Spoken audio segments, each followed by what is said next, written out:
Joining us from Geosphere Capital Management is Arvind Sangar, Managing Partner, to talk to us about how all of those, how the geopolitical piece is playing out, but it's also on the macros. What's the Fed going to do? Arvind, let me set up the context. Likely a 25 basis point rate cut. You're likely penciling that in.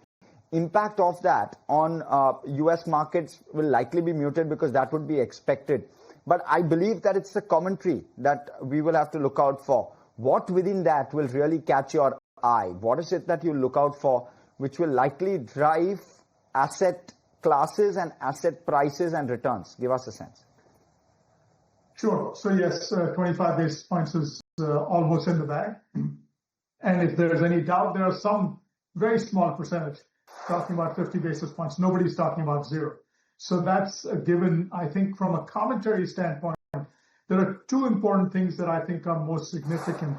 One is, does the dot plot change so that there is more confidence, or do the number of people, the median moves more convincingly towards, another 2 rate cuts this year, or 1 rate cut? Where does that dot plot, settle out, and how convincingly?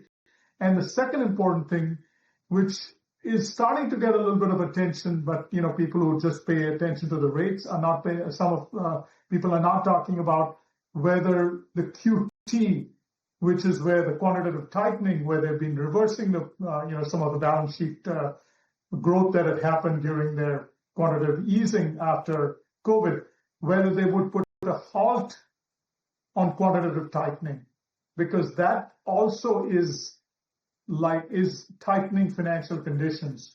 So if they want to ease financial conditions, one way is to cut the rates, other way is to halt the QT. So I think some commentary around QT and some commentary around the dot plot of whether we're getting 2 more rate cuts this year or not. Conviction on those would be important in terms of what comes out in market moving terms in New York, in the U.S. tomorrow. Right. So, Arvind, what is the anticipated reaction on the dollar then? Because clearly for equity markets, they continue to hold high. But what about the dollar? Well, the dollar has been surprisingly resilient. And I think that part of the reason the dollar is resilient is it's no longer just the Fed cutting rates, but also the tariff war kind of reached, if there's a deal with China. I remember that's a very important meeting with Xi Jinping that's happening in the next 24 hours. And that is also very significant in terms of the outline of trade and of, more predictable outcomes there. And so far, the dollar has had a rebound recently.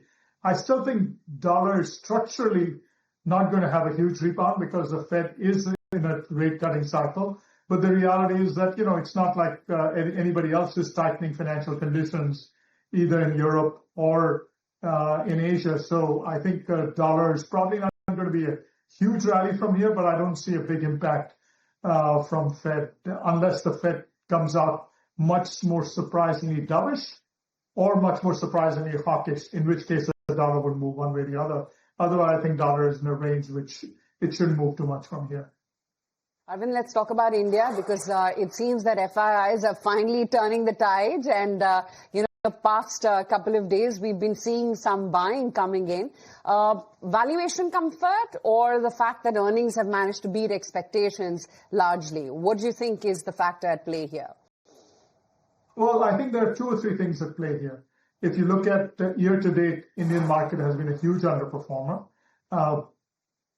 Brazil, Mexico, China, a lot of emerging markets have done much better. Now, India had done much better in the prior few years, so it was a little bit of a overvalued relative to those markets. Those markets have had huge rallies.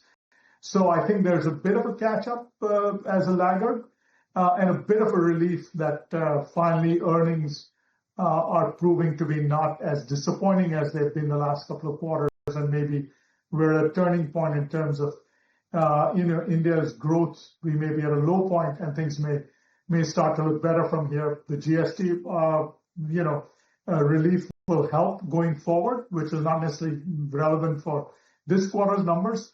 and there's some growing expectations that there may be a trade deal coming. So there's a few things that need to happen, but I think markets are starting to recognize that maybe there is time to take. But, I'll be honest with you, the Indian market overall is not a screaming buy in terms of valuations relative to other markets, but there are pockets of opportunity that we find quite interesting.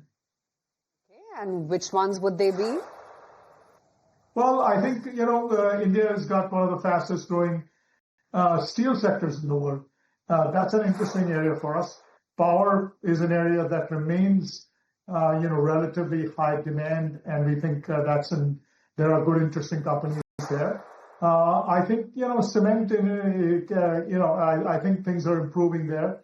Obviously, domestic demand will be helped in things like autos, but those have already had good runs. So maybe some of the auto parts companies, which are both dependent on exports and domestic market, and if the export, tariff cloud goes away, then those could be big winners, in addition to having a domestic demand story. So there are some areas that we find pockets of interest. IT has been a huge laggard, and at some point maybe it becomes a value trade, but we still see this as a trade because the structural headwinds on IT in terms of AI are not about to go away. Okay, quite interesting there. Great to have you on the show today. Thank you so much for your time.